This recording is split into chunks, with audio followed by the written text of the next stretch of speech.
Good afternoon, everybody. I'm Dan Hussey with Zaner Ag Hedge, bringing you today's Strategy of the Day update and post-WASDE recap for August 12th, 2022. Remember, trading futures involves risk and is not suitable for all investors, and everything I talk about here today is just my own opinion and not a direct trade recommendation.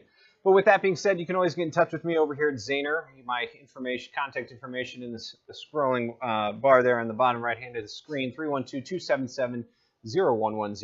And be sure to sign up for my Strategy of the Week webinar every Thursday at 2 p.m. Central. Sign up links for that and our Ag Daily newsletter goes out daily there. Both sign up links in the information section and comment section of this video. Okay, so let's begin today by taking a look at the kind of post-mortem on that the USDA WASDE report. We're going to be beginning with South American crop production. You know, the trade was pretty much on point with expectations, well, on some of these, but for the most part, we saw Argentinian corn coming in at 53 million tons for old crop, 55 here for corn, 116 there for Brazil on the corn crop, and 126 there in the new crop estimates.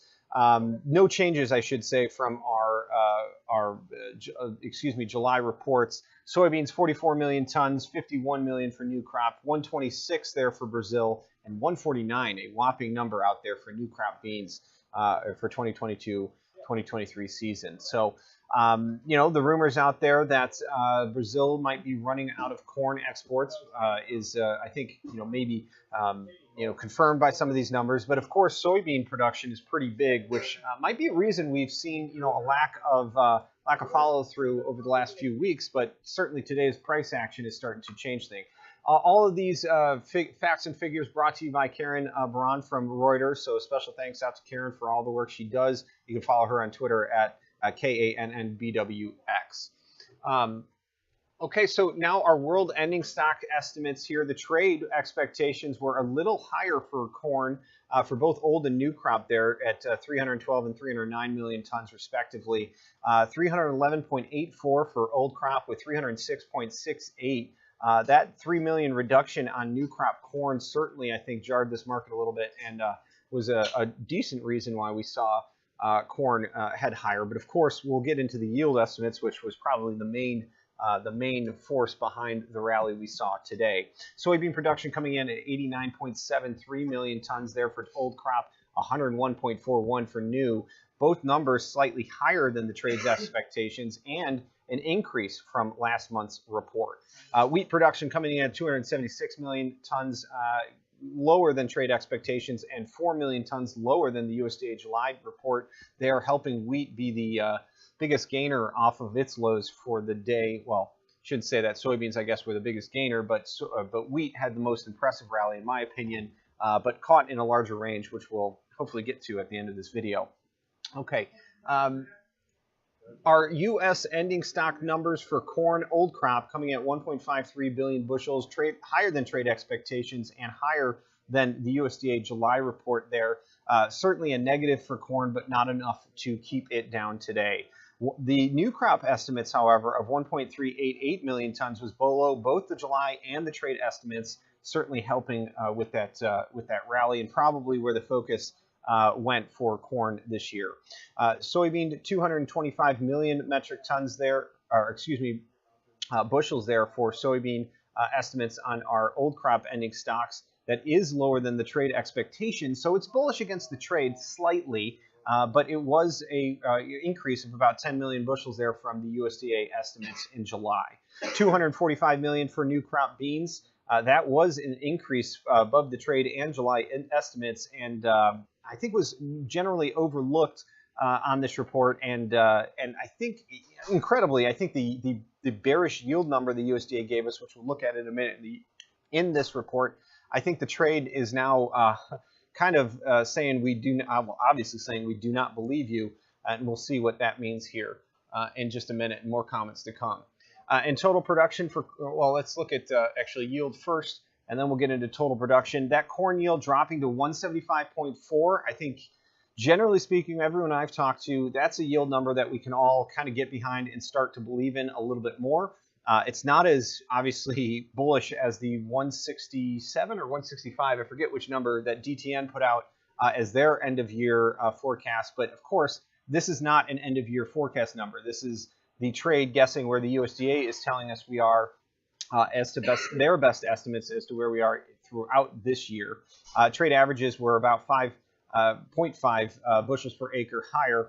And of course, this is a 1.6 reduction from our July World Agricultural Supply and Demand estimate. Soybean coming in higher than expectations, with the trade expecting a cut by about 4.4 bushels an acre. 51.9 surprised the trade. Very good reason for the initial sell-off on soybeans, but I think by the end of the day, the trade had come to the realization that this yield number is probably fairly unobtainable given the late planting we saw this year and everything else going on, coupled with the fact that maybe the USDA is just setting a high watermark for that yield, that now for the rest of the crop season, we're going to see them walk back on that number. But adding 0.5 bushels an acre above their July estimate certainly was a surprise to the trade. Total production numbers here for corn coming in with 14.35 billion bushels. Trade average was a little higher at 14.39. And of course, that July estimate, dropping from that July estimate, certainly helped the idea that our ending stocks number is going to get slightly tighter here going forward. Corn, the soybean ending production here at 4.5 billion bushels, a little bit higher there by about 500, whatever, a little bit higher than the trade average, and 330 million bushels higher than that July estimate. Was of course negative against the trade, but again, I think the market is generally discounting the soybean numbers right now because it's just too soon to tell. We're into the season of beans being made. If weather, we still have 2 weeks of potential weather events that can occur to shift these numbers. And again, I get back to the idea that I think the USDA is setting a high watermark for soybean yield and production now that could see a shift lower. Now, keep in mind, these harvested acreage numbers came in, certainly for soybeans, I think, better than expected. They shaved off, 300,000 acres off the July estimate, and we're, 500,000 acres lower than the trade estimates, meaning that harvested acreage number, which is a lot more solidified now than our yield numbers, means that if we start to walk back on yield, that production number can exponentially drop now going forward. And I think we're going to probably see that here going forward. But we'll see what the market has in store, in the future. All right, so let's take a quick look now into the daily charts for December corn. Actually, there we go. A great rally now that we've been kind of tracking a bull trend and 2 open gaps below here. Going home short into this weekend, I think, is a pretty risky venture, given that we tried to close and settle at or near that 100 or 55-day moving average there at 646. That's the perfect type of level to see us gap up and above into next week's trade and squeeze higher here in the near term. The 100-day moving average up around 680 and an open gap still on this chart at 673. Wait, is there one at 673? Anyway, we'll get to that in just a minute. There's so many open gaps. Yeah, 673 open gap. We'll look at that here in the short term on the smaller time frame chart. But gapping up into next week's trade, I would not be surprised if we see any kind of shift in those weather forecasts to see a very bullish open next week and a continued short covering rally, higher towards that 680 figure. Getting through that 100-day moving average, though, I think is going to be a tough nut to crack. But we will, have that discussion as we get closer to the figure. The 200-day moving average was the big level that we finally broke above here today at 626 3/4. We've been trying for 3 days now to break above. Today was the day that it did it. And that 18-day moving average still below us now and starting to turn higher here at 604. Let's call it in a half right now. But we're going to be expecting that number to be pulled up here into next week and be supportive on any kind of short-term market higher. We are now overbought in the daily RSI, but markets can stay overbought far longer than shorts can stay liquid, and that is something that we're gonna, a notion that we'll continue to, discuss here going forward. So on the 4-hour chart of December corn, we have open gaps above at 730. The full 50% retracement from the 766 contract high down to the lows of July there, and into the start of August that we had, well, end of July, last week of July, that then resulted in a rally into the start of August. Comes in around 666. So a 673 gap, open gap here from back on 624. Coupled with the 666 high, an old high over here for the month of July around 660. I've got a hunch that that is the area in the market that we are going to be kind of heading towards right now. So I'm going to go ahead and I'm deleting that one. Let's put in a new kind of gray box here for an area that I think corn is probably going to head up to and target towards. Now that we're above that high that we are holding in the market at 636, above the trend line resistance that we had been kind of tracking and seeing the market into, the 200-day moving average, every reason technically that we consider this a breakout. That's a great place for this market to extend in a period of price discovery higher. Again, getting above 670, 680, that's another nut to crack. And of course, that open gap around 730, I feel, in my opinion, is probably going to remain open until much closer to the end of life for corn, but we shall see what happens. Breaking down the smaller time frame chart here, from our 561 low up into that 636 high, corn pulled back and tested into the 61.8 line at 590 and tried to fill that gap at 584, but was unable to. That started a trend line support that has kind of matured into a few other trend lines and a channel here going higher. A channel support that we traded down into here today at the lows of the day. We tested lows of yesterday as well down into 615. We were unable to break it. The market sharply spiked higher and ran 33 cents off that low to settle at 639 for the day. Coming up off this most recent low, though, from 587, let's walk through the stair-stepping price action higher for December corn and a reason why we've been in this short-term bull trend and continue to maintain that we are trending higher. Off that low 50% longs at $6 were the first level to kind of trade. That was a 50% pull from 587 up to the 6. Pick a high here. One of these highs, the 615 high.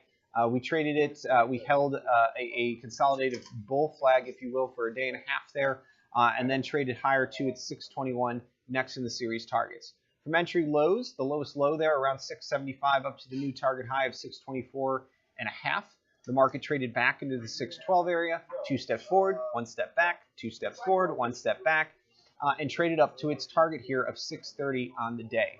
Now, the market arguably retraded, a similar pull there from that low to the highs after here today. This is more one of those like kind of gotcha or aha trades that you find maybe a little bit after the fact. But the truth of the matter is the market came down, tested yesterday's low, tested some trendline support, tested the old highs at 615, and arguably tried to make a run back to fill this old gap at 607 and failed. So it was only for a moment. It was a new spike whipsaw, but the market has now traded in this new pull that we're putting on the chart up to 640 targets already. So that's 615 if you were an avid buyer down there or had the wherewithal to buy the lows of the day. The upside technical targets have traded, which leads me to believe that an extended long here drawn from the 615 high to the new highs, which correlates also with a 50% pullback on today's price action. We're going to be looking for support around the 628 to 630 area, which correlates with upward sloping trend lines, which correlates with a retest of that 200-day moving average, and of course a 50% retracement, which then gives us an upside target of 648. This market could extend into early next week. There's no reason to bet that the market will have a pullback and be a short seller, but if a pullback occurs, look for support into that area with basically, ideally stops below 624 would make sense, but I would widen that stop out to, be it, below today's low of 616.25 just to be safe. But with all that being said, this should all be part of the uptrend that takes us ultimately to that original pullback down into the $6 figure and the 590 figure that we had on earlier this month up towards the 654 target. And then that puts us, within striking range of the 666 larger 50% level we talked about, the 673 open gap we have above, and the 680 100-day moving averages. Of course, I talked about that 55-day moving average coming in at 464 that we need to be aware of. But I think that that's going to be kind of or 646, excuse me. But I think that's going to be an area that early next week we take out and continue this short covering higher. All right, so in today's price action for November soybeans, bullish engulfing candle, which started off as a bearish engulfing candle right after the news there. We held lows around 14.15, 14.15 and a quarter to be exact.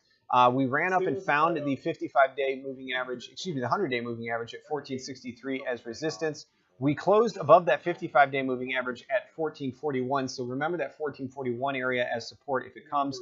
The 18-day moving average has now had a bullish crossover that 200-day moving average. And it was this 200-day moving average that the corn or soybeans had really been fighting with, you know, first below, then back above, then back below, then back above, and then back down for kind of a 2-day test of that level before now, you know, trading for the last week of price action above, which comes in at about 13.95.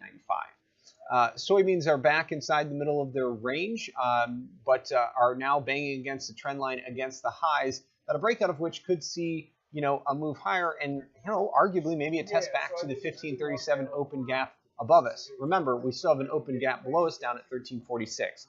Daily RSI on the soybeans is in the overbought territory, but hasn't hit 1.0, so that suggests we'll probably see follow through with this momentum into next week, but we will see what the market does there going forward.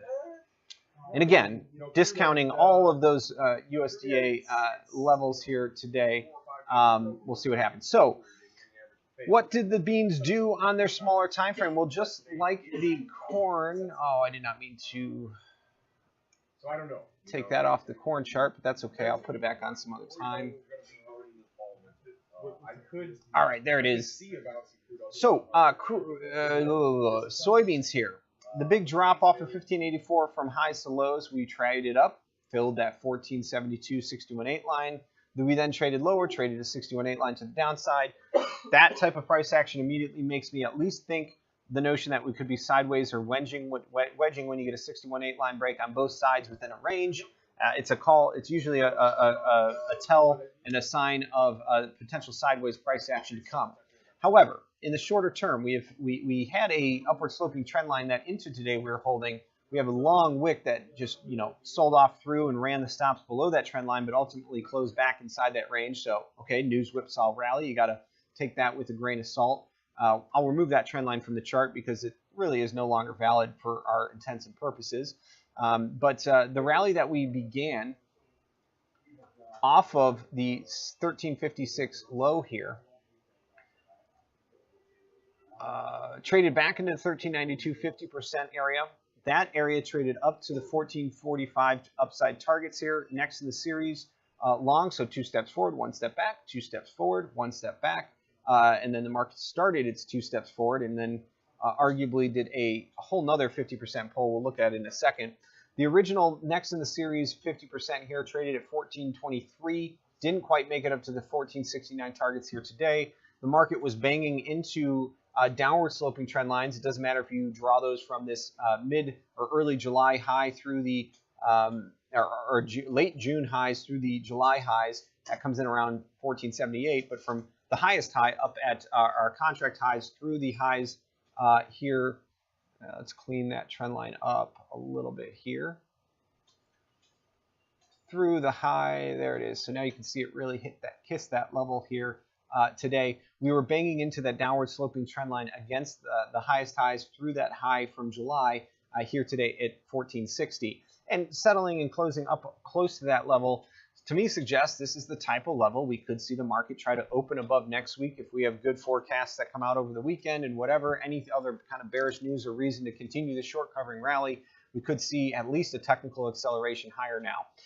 Soybeans, you know, if they had closed above the highs here at 1454 and 1453 from yesterday and the day before, I would say that this bullish engulfing pattern has a lot more steam to give. But you know, into Sunday night and Monday's price action, if we see price continue through the 1465 area, I would imagine that we're going to see acceleration in short covering and a real short squeeze continue to ensue, with the highs of July not far above at 1488. as an initial level that this market could get to. Then the highs in late June there at 1508, and of course an open gap up at 1534 has plenty of upside targets for the market to squeeze to in the near term. On the news and the report here, the market really, from lows to highs, the 1356 low that we had 2 weeks ago through the highs of the day at 1464. I'm going to remove this old pull, even though the market came down and tested the 61.8 lines of this original pull that traded. We didn't quite make it to the highs. We came back and retested the 1423 area and kept the 1415 61.8 line intact. Upside targets of 1470 from that pull are still intact. But the market, doing this bigger pullback arguably was a bit of a front run of that 1410 50% support also, which might mean the swing higher could target towards 1490 and that prior high. So lots of technical upside targets that the bulls are going to be looking for, for their profit taking at this time. And really not much to keep us, in my opinion, below 1460 if we start to go through it. Again, good reason for technical acceleration higher at this point in a market that's arguably trending higher and has a pretty decent channel to consider us heading higher in at this point, which again, channel resistance is up around 1481. So it's a bull trend until it's not. Today's price action certainly created a bit of a bear trap at that low, and the fact that the market came all the way back to closing positive on the day after being down considerably is a pretty big stark signal that the market arguably just doesn't believe what the USDA had to say today about soybean yields. So we'll see into next week how that plays out. But well, all things being what they are, it was a pretty good close for now. In the wheat markets, both Chicago and KC wheat here pulled back to test their 18-day moving averages. For Chicago wheat, it was around the 790 figure. For the KC wheat, around the 861 figure. My favorite wheat contract outside of spring wheat right now is the KC wheat. We're seeing protein premium build into the KC Chicago wheat spread. It settled the day at 71 cents over, back up above the highs for the month now, and we are probably on our way back to $1 over in that protein premium and trading higher in a trend channel in that spread as well. In my prior videos, I talked about that channel, how we'd come down to the 55 channel support area and gotten a move off of it. And that's a big reason why I'm advocating at this time, if we're going to get long, Chicago or KC wheat, buy KC wheat. And then when you look to get out, potentially sell Chicago against it rather than just getting out of your KC wheat if you're trading it, positionally or, have the, wherewithal to turn it into a spread. Because even in the decline from about mid-June through July, while wheat was falling in outright price, that protein premium had already bottomed around 35 cents over and had started trending higher. So the KC wheat remained better bid than the Chicago for the last couple months and actually made you about 20 cents in that spread rather than seeing outright wheat prices continue to decline by almost $1 at that time. So that 18-day moving average, now that we came back down to test arguably broken resistance now as support, and the bullish close here for wheat unchanged on the KC September contract, a push through the $9 figure is going to quickly call into question our ability to rally towards the 955 200-day moving average, the 980 100-day moving average, 55-day moving average, and the 1058 100-day moving average. Personally, I think this market is due for a short covering rally coming out of this kind of rounding bottom that we see forming on the chart. And if you want to call this some kind of head and shoulders pattern with a head here, left shoulder, right shoulder, your neckline's right about $9. So a break back above KC wheat above $9. I think we're going to be heading back for a reversion to the mean on this chart back to 950 to 980 at least. And why not test $10 at that point for the big psychological level I think we'd all would like to see at this point in time. On the smaller time frame chart here, let's go ahead and look at it. I've got December up, but I'll switch this over to the September contract.